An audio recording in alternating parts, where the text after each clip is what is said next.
교회의 일꾼 된 것은 내가 교회의 일꾼 된 것은 이라는 제목으로 말씀을 나누려고 하는데요. 확진자가 많이 생겨서 아마 집에서 이렇게 예배를 드리고 계시는 우리 성도분들도 계실 텐데 잠시나마 하나님의 위로하심과 그 회복이 있기를 잠시나마 빌어봅니다. 이 시간 좌우 앞뒤 보시면서 우리 안녕하세요 인사했으면 좋겠습니다. 안녕하세요. 잘 오셨습니다. 잘 오셨습니다. 잘 오셨습니다. 저는 우리 하늘빛 우리교회 교회 공동체가 하나님 안에서 진실로 건강하고 정말 든든하게 세워져 가기를 간절히 소망합니다. 여러분들도 그러시죠? 네. 그런데 건강한 공동체는 결코 저절로 되지는 않더라고요. 전에는 제가 그 사실을 저도 잘 몰랐습니다. 그런데 막상 교회 안에 들어와서 사역을 하고 뒤에서 이렇게 섬기시는 분들의 모습을 보면서 아니었구나, 저절로 되는 것은 정말 아무것도 없구나라는 생각을 했습니다. 누군가는 마음을 쓰고 애를 쓰고 또 팔을 걷어 붙이고 수고하고요, 때로는 남모를 눈물을 뒤에서 흘리기도 합니다. 그러한 수고와 마음의 애씀들이 하나하나 모여서 우리 이 주님의 교회가 건강하게 세워져 가는 것이죠. 이 땅에 세워진 교회 가운데 완벽한 교회가 이제 어디 있겠냐마는 초대교회에 초석을 놓은 이 바울이라는 사람의 열정과 수고는 분명 정말로 귀합니다. 솔직히 개인적으로는 이 바울 그렇게 제가 좋아하지는 않습니다. 왜냐하면 그 넘을 수 없는 4차원의 벽과 같은 사람으로 이제 느껴져서 그렇게 좋아하지는 않고, 저는 개인적으로 세례 요한을 참 좋아하긴 하는데요. 어쨌든 이 바울이 부담이 되기는 하지만 그럼에도 불구하고 그의 어떤 열정과 그렇게 행했던 사역들은 정말로 마음에 우리가 보고 사실 본받을 필요가 너무나도 있습니다. 오늘 말씀에는 이 사도 바울이 어떠한 이유로 교회의 일꾼이 되었고 또 어떤 마음으로 하나님과 그 교회와 성도를 섬겼는지가 잘 나와 있습니다. 그래서 우리가 함께 한 3절 정도를 살펴볼 건데요, 이 말씀을 보면서 같이 은혜 받고 도전받는 시간이 될 수 있었으면 좋겠습니다. 먼저 사도 바울은요, 자신이 교회의 일꾼, 여기서 말하는 일꾼은 쉽게 말을 하면은 이제 그 식탁에서 시중을 드는 이제 그러한 의미가 원래는 있습니다. 교회의 일꾼. 이 교회의 일꾼 된 이유를 25절에 보면은요, 분명하게 설명을 하고 있습니다. 같이 한번 읽어보겠습니다. 시작.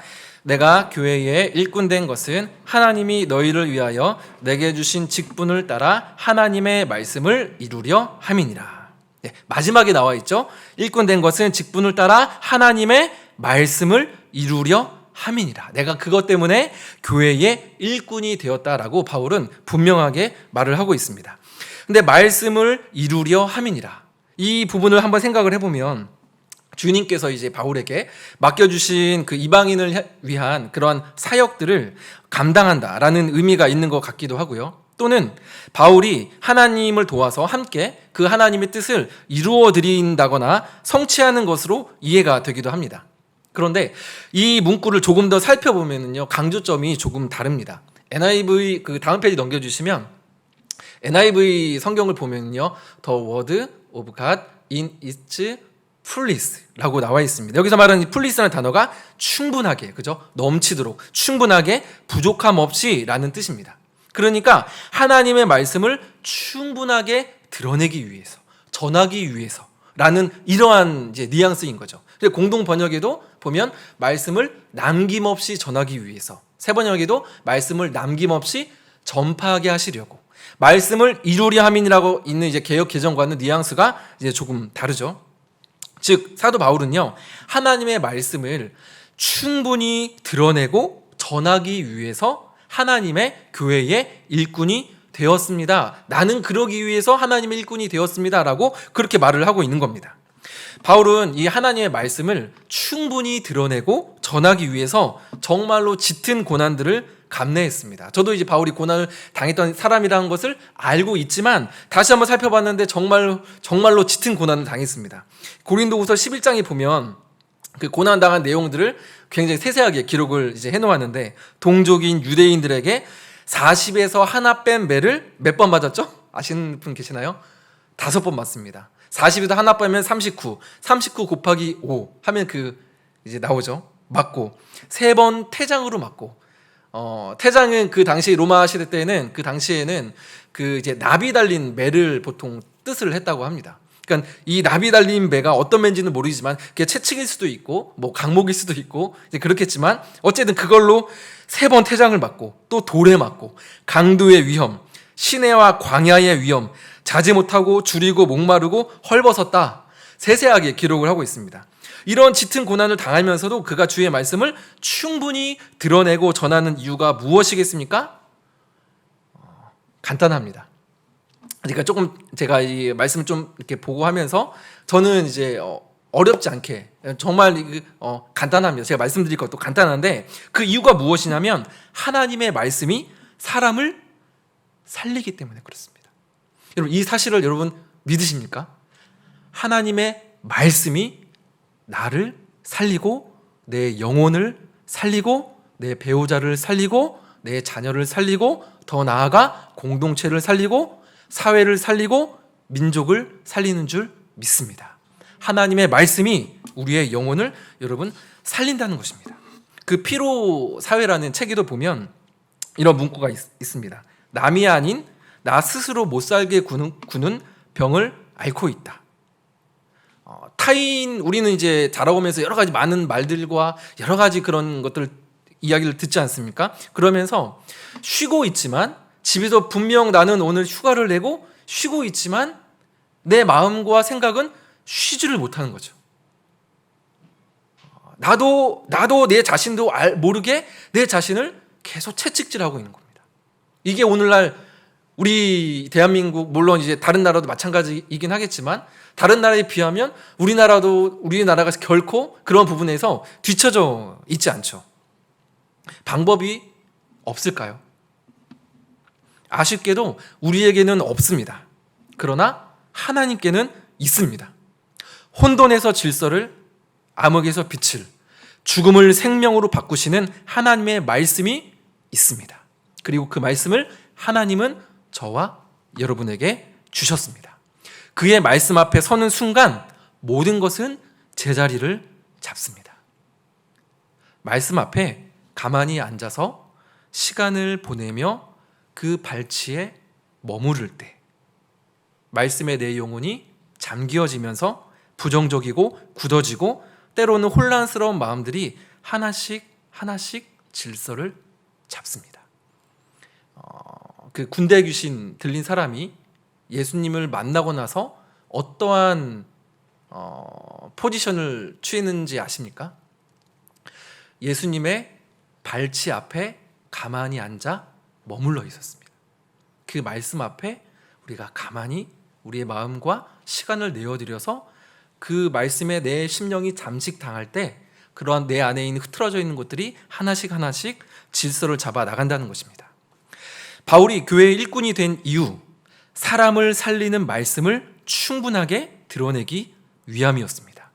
진정 사람을 살리는 것은 자신의 열정이나 탁월함이 아니라 하나님이 맡겨주신 그 자신 전한 그 말씀 자체, 그 말씀이 사람을 살리고 그 말씀을 전할 때의 보람과 기쁨이 그에게 닥친 어떤 짙은 고난보다도 컸던 것이죠.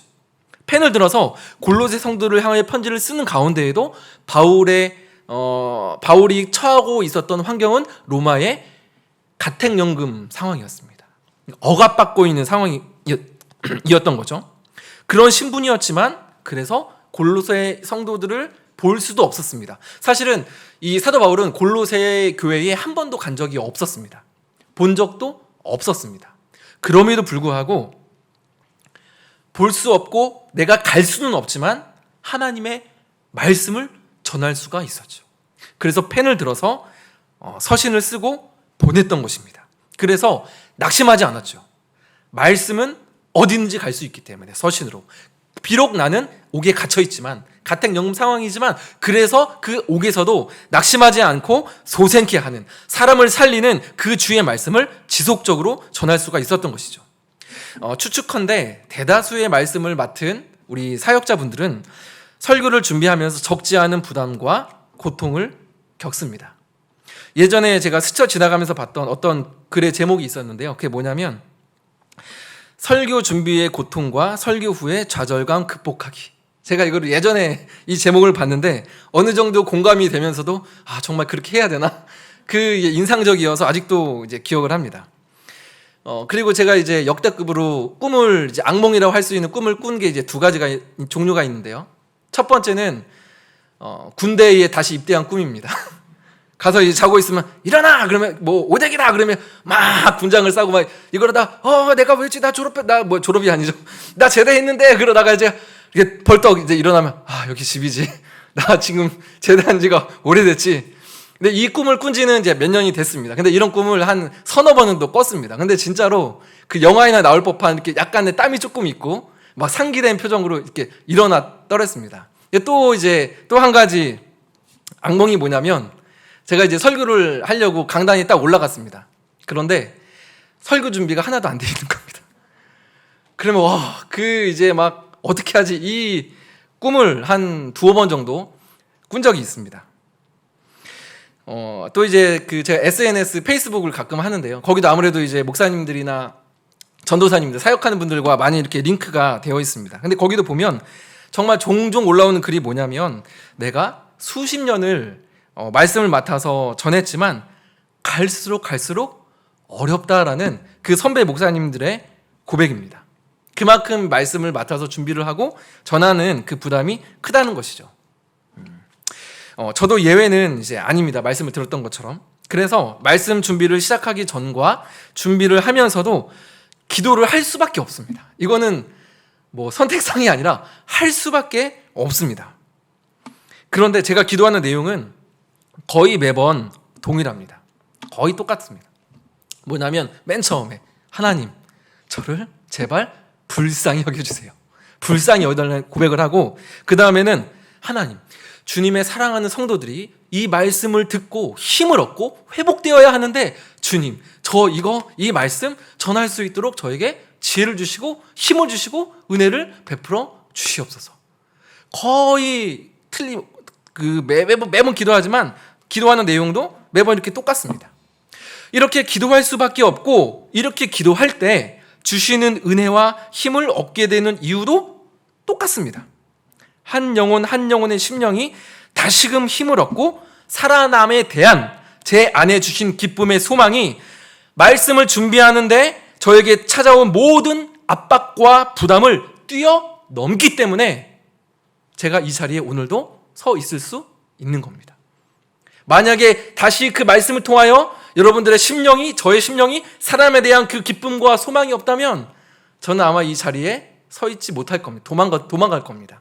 근데 거기에 대한 소망과 기쁨이 저에게 찾아온 모든 고통과 설교 준비에 대한 압박과 스트레스를 뛰어넘으니까 그 소망이 저에게 크게 이 자리 가운데 서 있는 것입니다. 특별히 이 자리에 말씀을 나누시고 가르치시는 주일학교 선생님들 그리고 목자님들 계시죠. 그 자리가 참 부담되고 피할 수만 있다고 한다면 피하고 싶은 자리라는 것 잘 압니다. 그러나 주 안에서 사랑하는 여러분, 사도 바울이 고난 가운데 가졌던 확신, 그리고 제가 기도로 말씀을 준비하며 소망 가운데 품었던 이 확신, 하나님의 말씀이 사람을 살리고 세운다 라는 이 확신과 소망이 여러분의 마음에 가득하기를, 또한 내 자신이 먼저 그 은혜를 체험할 수 있기를 간절히 소망합니다. 이 부분을 가지고 내 자신을 한번 점검해 볼 수도 있습니다. 말씀을 전하고 살리는 기쁨과 보람보다 다른 어떠한 기쁨이나 만족과 채움이 더 크다고 한다면 공동체 안에서 그것은 내가 방향을 잘못 잡은 것이겠죠. 물론 완벽하게 퍼펙트하게 그렇게 향할 수는 없긴 하지만 점검을 해볼 필요가 분명히 있습니다. 제가 만약 저희 위치에서 안정감과 인정받음을 누리고 어떠한 저에게 주어진 어떤 위치나 힘들을 통해서 제 존재감을 확인하고 저에게 주어지는 물질에 더 큰 기쁨과 보람을 느낀다고 한다면 저는 말씀을 맡은 자로서 방향을 분명 잘못 잡은 것이겠죠. 물론 관계 가운데 서로가 서로에게 인정을 해주고 인정을 받고 보람을 느끼는 부분들은 자연스러운 부분들입니다. 우리가 인간이기 때문에 사회적인 존재이기 때문에 그런 부분들은 필요합니다. 그러나 문제는 그러한 것에서 얻어지는 기쁨과 보람과 안정감이 기쁨, 즐거움이 말씀의 그 사역보다 더 크다고 한다면, 그리고 그것이 나의 사역을 지탱하는 어떠한 기둥이 된다고 한다면 그것은 분명하게 점검해보고 다시금 재설정해야 될 그런 필요가 있다는 것입니다. 우리 교회 안에서도 가장 먼저 핵심적으로 해야 되는 가장 중요한 사역이 무엇입니까? 말씀 사역입니다. 말씀을 배우고 가르치고 서로 나누고 전하는 것입니다. 우리가 모여서 삶을 나누는 것, 이야기하는 것 너무나도 좋습니다. 교회 곳곳에서 또 열심을 내서 섬기시는 것 너무나도 좋습니다. 그런데 그것으로만 끝나서는 안 됩니다. 비록 더딜지라도 우리를 자라나게 하고 변화하게 하고 회복하게 하는 것은 우리의 이야기가 아니라 하나님의 이야기이기 때문에 그렇습니다.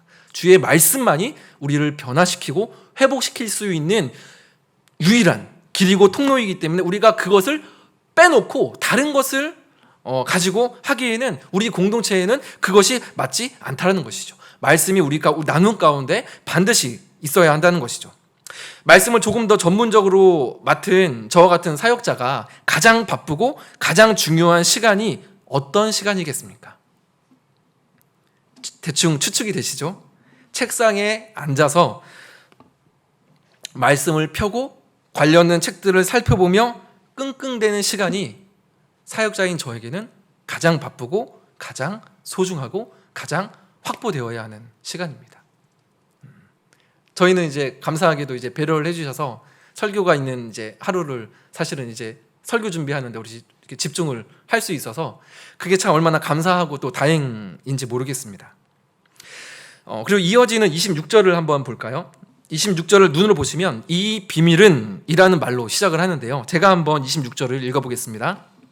이 비밀은 만세와 만대로부터 감추어졌던 것인데 이제는 그의 성도들에게 나타났고, 25절 끝에 보면 하나님의 말씀을 이루려 함이니라 라고 끝났는데 26절이 이 비밀은 이라고 시작하죠. 그러면 이 비밀은 무엇입니까?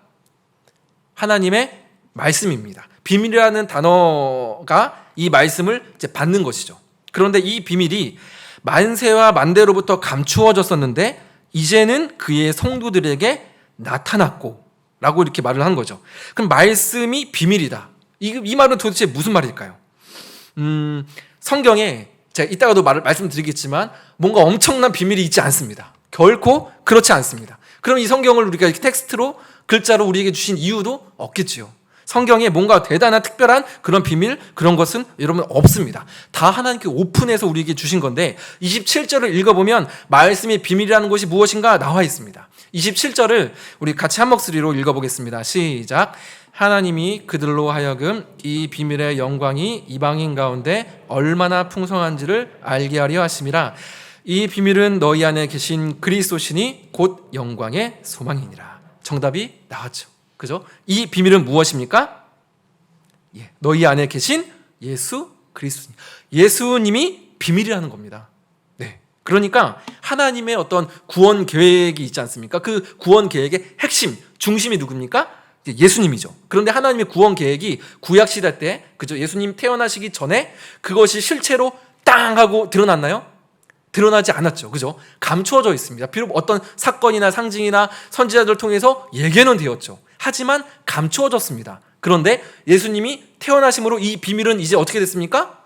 나타난 거죠. 그래서 26절에도 중간에 보면 감추어졌던 것인데 이제는, 그죠? 예수님이 오셨으니까 이제는 그의 성도들에게 나타났고, 이렇게 이제 말씀을 하고 계시는 겁니다. 그리고 그분이 예수님이신데 그 비밀이 너희 가운데 풍성함과 영광의 소망이 되어주신다. 그분이 예수님이다. 이렇게 이제 말씀을 하고 계신 겁니다. 그러면 어떻게 보면 핵심 단어라고 할 수 있는 단어들이 이제 정리가 되죠. 처음에는 말씀을 전하기 위해서, 드러내기 위해서 일꾼이 됐다. 그러면서 말씀이 나오고, 그 다음에 이 말씀은 무엇입니까? 비밀입니다. 근데 이 비밀은 또 무엇입니까? 예수님이죠. 말씀 이꼴 비밀 이꼴 예수님, 이렇게 되는 겁니다. 그죠? 말씀이 곧 비밀이고 비밀이 곧 예수님이다라고 이렇게 사도 바울이 말을 하고 있는 겁니다. 그런데 이 바울이 왜 비밀이라는 단어를 사용을 했을까요? 이 부분은 아마도 이제 제가 전에 골로새서 이 말씀 가지고 2번인가 3번 말씀을 전에 이제 철회 때 아마 전했었는데, 그때 이제 아마 잘 들으신 분은 기억을 하고 계실지도 모르겠습니다. 비밀이라는 단어를 굳이 사용한 이유가 있습니다. 16절, 18절, 23절인데요. 저희 2장 16절, 2장 18절, 23절인데 제가 한번 읽어보겠습니다. 눈으로 한번 보시면 되겠습니다. 그러므로 먹고 마시는 것과 절기나 초하루나 안식일을 이유로 누구든지 너희를 비판하지 못하게 하라. 아무도 꾸며낸 겸손과 천사 숭배를 이유로 너희를 정죄하지 못하게 하라. 그가 그 본 것에 의지하여 그 육신의 생각을 따라 헛되이 과장하고, 이런 것들은 자의적 숭배와 겸손과 몸을 괴롭게 하는 데는 지혜 있는 모양이나 오직 육체에 따르는 것을 금하는 데는 조금도 유익이 없느니라. 대충 짐작이 되시죠? 그러니까 골로새 교회에 거짓 교사들이 접근을 해가지고 잘못된 가르침으로 성도들을 미혹을 한 겁니다. 학자들의 연구 결과에 따르면 이들이 누구냐? 유대인입니다. 그래서 유대교회에 있는 금욕적인 어떠한, 그래서 신비주의의 영향, 금욕과 이 신비주의가 참 연결이 되어 있거든요. 그래서 금욕적 신비주의의 영향을 받아서 어떤 체험들, 신비 체험들을 통해서 경건과 영적인 만족을 추구하는 그런 유대 기독교인이었다라는 것이죠.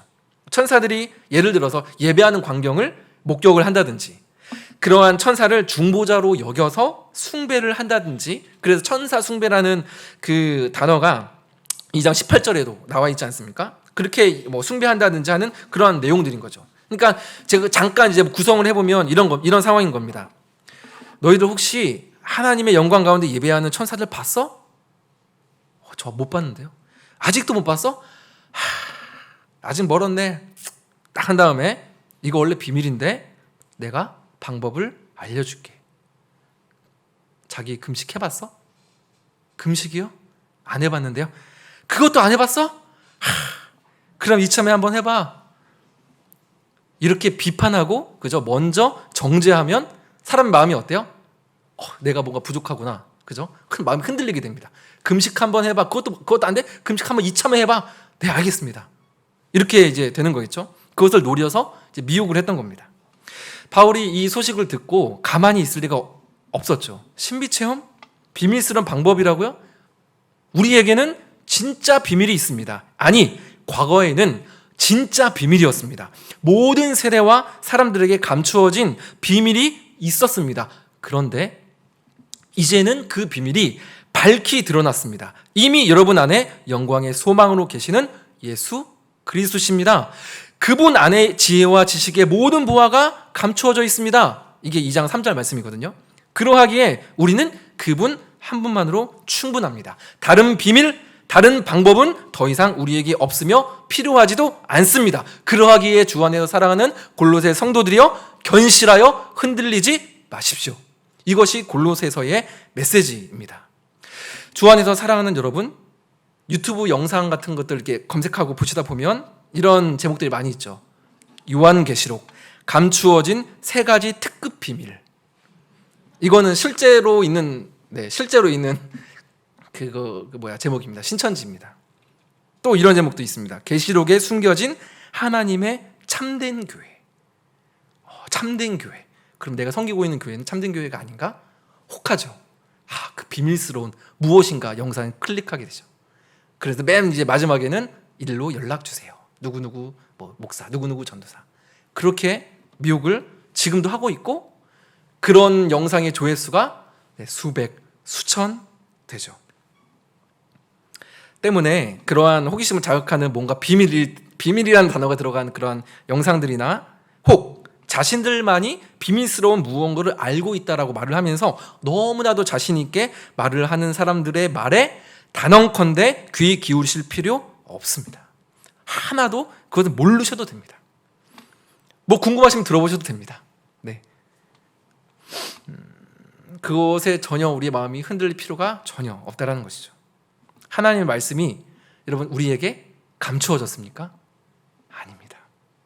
66권 말씀을 통해 당신의 뜻, 하나님의 말씀은 충분히 넘치도록 우리에게 계시되었습니다. 뿐만 아니라 말씀이 육신이 되어서 이 땅에 오신 예수님을 통해서 우리는 그 예수님을 두 눈으로 볼 수 있고 만질 수 있고, 물론 우리가 보고 우리가 만진 것은 아니지만 2000전에 있는 사람들이, 많은 사람들이 그 예수님, 말씀이 육신에 오신 그 예수님을 친히 보셨고, 또 당신이 먼저 말씀을 친히 이루심으로 우리를 위해서 자신의 몸을 자신의 이 땅에서의 인생을 송두리째 우리에게 내어주시지 않으셨습니까? 말씀을 충분히 정말로 우리가 볼 수 있고 경험할 수 있는 그 말씀으로 우리에게 드러내어 주셨죠. 그렇다고 한다면 이제는 우리의 차례입니다. 제 차례고 여러분의 차례입니다. 우리가 어떻게 그 말씀에 반응을 해야 할까요? 창세기부터 계시록에 이르기까지의 모든 말씀들을 마음에 잘 와닿고 쉬운 말씀뿐만 아니라 때로는 조금 어려워서 공부가 필요하고, 때로는 피하고 싶은 나에게는 단단한 말씀들 있죠. 꼭 걸리는 말씀들이 있습니다. 가능하면 그 말씀과 하기 원하지 않는 그 말씀들이 있습니다. 그죠? 그럴 때는 그냥 아유 주님 하고 그냥 넘어가시지 않습니까? 그죠? 그럼 씨름하셔야 됩니다. 그리고 요즘에 매일 성경 레위기 묵상하시지 않습니까? 레위기 어렵습니다. 한 교역자분이 저에게 그랬습니다. 레위기 왜 나는 어려운 것만 걸려? 네, 저도 어렵습니다. 책 사서 공부해야 됩니다.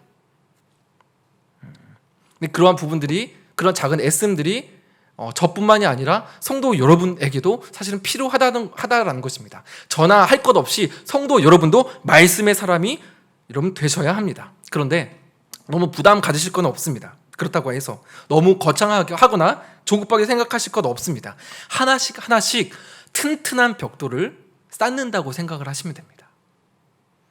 그러면 하나하나가 별것 없어 보이지만 그것으로 장벽을 만들든지 어떠한 집을 만든다고 생각을 하시면 당장에 한 장 한 장은 쉽게 허물어지겠지만 그것이 튼튼한 집이 되면 감히 그 무엇도 쉽게 허물어뜨릴 수 없습니다. 목장 모임 하시죠? 일주일에 한 번. 그 모여서 말씀 나누는 거, 이게 그러네. 이렇게. 네, 말해도 아시죠? 가볍게 이렇게. 그런데 여러분 그 짧은 시간이지만 여러분 그 짧은 만남의 시간이 벽돌 한 장이 될 수 있습니다. 어디 가서 집중해서 그 말씀 하나를 놓고 3명, 4명, 5명, 6명 모여서 말씀을 나눌 수가 있겠습니까? 한 주, 2주, 그것이 5년, 10년, 20년, 30년 쌓인다고 생각해 보십시오. 그것이 우리의 실력이 되고 영적인 능력이 되는 줄 믿습니다. 일상이 너무 바쁘셔도 목장 모임에 속하고 들어오십시오. 네, 마음이 여는 것이 어려워도 기도하시고 들어오십시오. 거기서 삶을 나누고 말씀을 나누고, 그래서 그 양식으로 골고루 내 안에 있는, 정말 그래서 결국엔 우리의 목적, 우리가 성경에서 분명히 말하고 있는 우리의 목적이 또 무엇입니까? 예수 그리스도의 장성한 분량에 이르기까지 자랄지니라. 그죠? 어떻게 자랍니까? 말씀을 66권을 골고루, 그리고 상대방과 충분히 나누면서, 그죠? 먹으면서 골고루 자라는 것이죠. 머리와 목과 팔과 다리 골고루 그렇게 우리가 영양을 섭취하고 자라날 수 있다라는 것입니다. 그리고 한 가지만 또 말씀드리면, 말씀을 통해서 잠시 위로받는 것으로만 이렇게 만족하지 않으셨으면 좋겠습니다. 저도 예전에는 말씀을 준비하고 배우고 하면서 제 자신의 초점은 말씀을 통한 위로와 공감이었습니다. 그런데 지금은 많이 바뀌었고 지금도 바뀌어가고 있는 것 같습니다. 때로는 나의 깊은 내면을 드러내고 싶지 않은 그 내면을 남김없이 둘치워내고 성찰케 하는 날선 검과 같은 말씀, 그래서 나에게 그 말씀이 결단을 촉구하고 가치관의 변화를 이끌어내는 그러한 심령과 골수를 찔러 쪼개까지 하는 그 말씀을 향해서도 우리가 갈급한 마음으로 받으셨으면 좋겠습니다. 이제 말씀을 정리하려고 합니다. 말씀을 충분히 전하고 드러내는 삶, 이를 위해서 바울은 일꾼이 되었다라고 고백합니다. 예수님께서 먼저 당신의 전부를 이 땅에 던지심으로 하나님의 말씀을 충분히 드러내시고 전하셨습니다. 바울도 그렇죠. 이제는 우리 차례입니다. 때로는 어려워 보이고 딱딱해 보이는 그 말씀 앞에 너무 걱정하지 마시고 주를 향한 사모함 가운데 영적 생명력을 얻어 살아날 영혼들을 기대하면서 읽고 배우고 가르치고 나누었으면 좋겠습니다. 말씀을 가르치고 나누시다가 준비하시다가 혹 자신의 부족함에 너무 실망하거나 좌절하지도 마십시오. 이건 저에게도 하는 말입니다. 내가 내 자신을 드러내려 하지 않고 그저 한 사람, 그저 한 영혼에게 생명의 말씀을 전해주기 위해 마음의 중심으로 내가 기도하고 성실함으로 준비하셨다고 한다면 그런 성도의 부족함은 성령 하나님께서 반드시 온전하게 메워 주실 것입니다. 우리 말씀 생각하면서 찬양하고 기도하는 자리로 나아갈 수 있었으면 좋겠습니다.